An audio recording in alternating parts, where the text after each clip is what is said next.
नमस्कार, मैं हूं ब्रजेंद्र मिश्रा। आप देख रहे हैं न्यूज ट्रैप ऑनलाइन।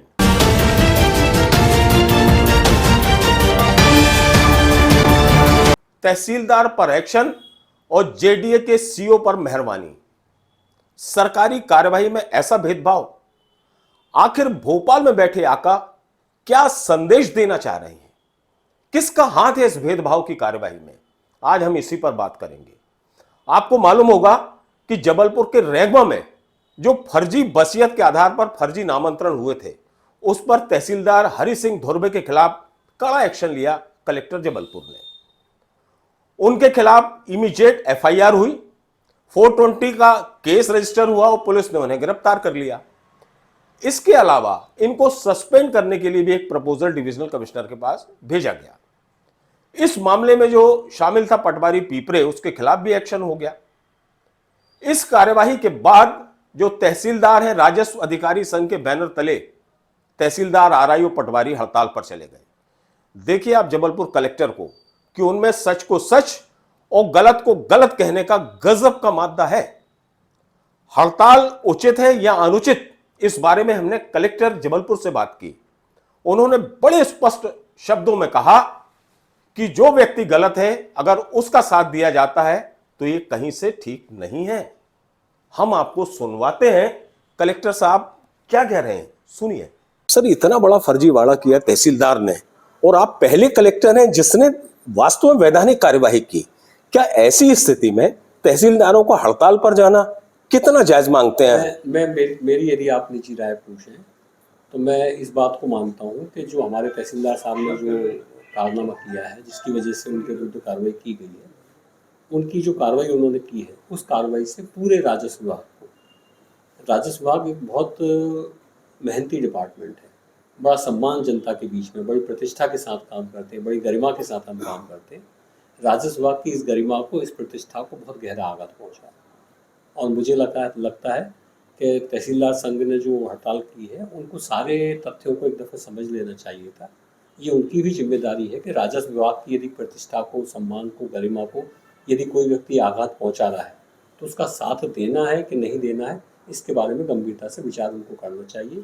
मैं निजी तौर पे मानता हूँ कि जो बहुत सारे हमारे साथी ईमानदार हैं, कर्तव्यनिष्ठ हैं, रात दिन मेहनत करते हैं, उनके बारे में पब्लिक की राय जो है बदल रही है। वो लग रहा है कि चोरी और सीना चोरी जैसा। तो मुझे लगता है कि उनको शायद चेहरा दिखाने में थोड़ा सा संकोच होगा। दूसरी तरफ जेडीए के सीईओ दीपक वैद्य साहब हैं साहब, इनके साथ अमित धुर्वे, ये दोनों मिलकर क्या गुल खिला रहे हैं जबलपुर में और जेडीए में, एक किसी से छिपा नहीं है। फर्जी एनओसी बनाने का जैसे रिकॉर्ड बन रहा हो जेडीए में। जमीन अधिग्रहण, एक्वायर ऑफ लैंड, उसका मुआवजा, ये मामले भी बड़े सुर्खियों में है कि साहब जमीन एक्वायर की, मुआवजा भी दे दिया और फिर उस बिल्डर को या उस प्रॉपर्टी के मालिक को आपने जमीन भी लौटा दी। ये आरोप है, संगीन आरोप है, जो जेडीए को बदनाम कर रहे हैं कि ये किस तरह की कार्यवाही हो रही। इसी तरह जो संगीन आरोप है कि एक ही व्यक्ति को आप दो बार मुआवजा दे रहे हैं, ये छोटे आरोप नहीं है, गंभीर आरोप है, जिनकी शिकायत भी हुई है और जांच भी चल रही है। और सबसे बड़ा मामला यह है कि फर्जी एनओसी का जैसे रिकॉर्ड बन रहा हो। फर्जी एनओसियां ऐसी दी जा रही हैं जैसे किसी सिनेमा घर की टिकट हो कि जो चाहे वो आए वो ले जाए। अभी हमने जो मामला खुलासा किया ट्रांसपोर्ट नगर का, कि साहब आंख बंद करके जेडीए ने उसको फर्जी एनओसी दे दी, जबकि वही जेडीए लिखकर दे रहा रजिस्ट्री ऑफिस में कि ये जमीन, ये लैंड जेडीए की है, इसका खरीद विक्रय नहीं होना चाहिए। और दूसरी तरफ ये जेडीए खुद उसको एनओसी दे रहा है। एक और बहुत बड़ा मामला सामने आया है, वो ये है कि नीलामी में एक व्यक्ति प्लॉट खरीदता है। अब जो नियम कायदे हैं उसके तहत वो पैसा जमा नहीं करता जेडीए में, जेडीए से नोटिस पर नोटिस जाते हैं और आखिर में उस प्लाट को निरस्त कर दिया जाता है। अब आप देखिए साहब खेल, अब वो प्लाट निरस्त हो गया, लेकिन उसके बावजूद इसी जेडीए सीईओ और अमित धुर्वे की मेहरबानी से उस व्यक्ति से चुपके से पैसा जमा कराया जाता है और वो प्लाट उसको नियम विरुद्ध तरीके से दे दिया जाता है। और जब ये सवाल अमित धुर्वे से और जेडीए के सीईओ से पूछे जाते हैं तो वो दुहाई देते हैं कि साहब कंप्यूटर में त्रुटि थी, इसलिए ये त्रुटि हुई। तो इस तरह के जो आरोप हैं, जो घटनाक्रम हैं, वो क्या इंगित कर रहे हैं कि जेडीए में क्या हो रहा है। और जबलपुर से लेके भोपाल तक बैठे अफसर, मंत्री, ये आखिर क्या कर रहे हैं। जेडीए के पीएस हैं नीरज मंडलोई, मैं उनसे पूछना चाहता हूं, क्या आपको ये जबलपुर जेडीए में जो कुछ भी हो रहा है उसकी जानकारी नहीं है? अखबारों में, मीडिया में इतना कुछ छप रहा है इसी जेडीए के खिलाफ, उसके बाद आंखें क्यों नहीं खुल रही हैं?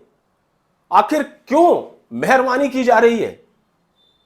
क्या आपको नहीं लगता कि कोई योग्य अफसर अगर जेडीए का सीईओ बन जाएगा तो कामकाज में और गति आ जाएगी? क्या वजह है कि कोई एक्शन नहीं हो रहा, जबकि इतनी जांचें चल रही हैं सीईओ की और अमित धुर्वे के खिलाफ?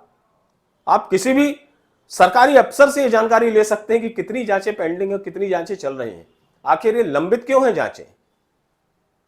तो हमारा सवाल यही है कि भोपाल में बैठे अफसरों को यह ध्यान देना चाहिए कि इस तरह की गतिविधियां न हो, कामकाज पारदर्शिता से हो, और कोई भी अधिकारी ये न समझने पाए कि साहब इसके राजा महाराजा तो हम ही इस विभाग के।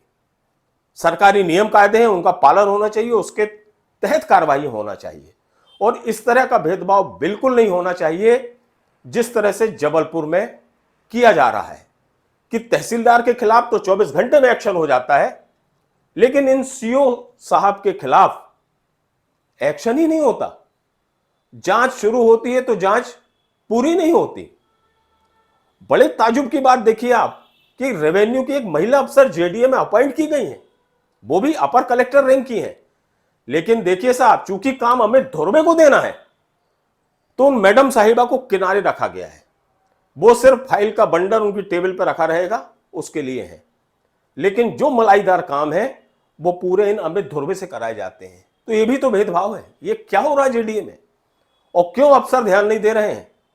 हमें उम्मीद है कि हमारे इस एडिशन के बाद, इस एपिसोड के बाद, भोपाल में बैठे जो अफसर हैं और जो मंत्रालय है वो जरूर इस पर ध्यान देगा, और जो भी लीगल एक्शन होगा वो लिया जाएगा, ये हम उम्मीद